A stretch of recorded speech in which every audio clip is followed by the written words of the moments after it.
Well, hello again. This is Casey with State Line Exteriors, and we are here in Kearney, Missouri. And we're here at a home that has had vinyl siding put on just about 3 years ago. Customer didn't necessarily know too much about Hardie.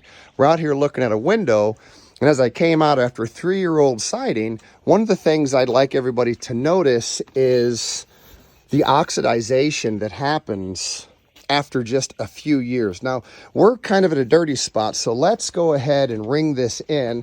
I'll clean my hand off, and we'll go to a spot that's not too dirty at all, and we'll rub our hand. And as you can see, the oxidation after just a few years with vinyl siding is almost absolutely unacceptable. You do not get this kind of oxidization with the James Hardie fiber cement siding. You get a full 15-year non-oxidization, non-fade paint warranty, and that is held up by James Hardie. It's also held up by State Line Exteriors.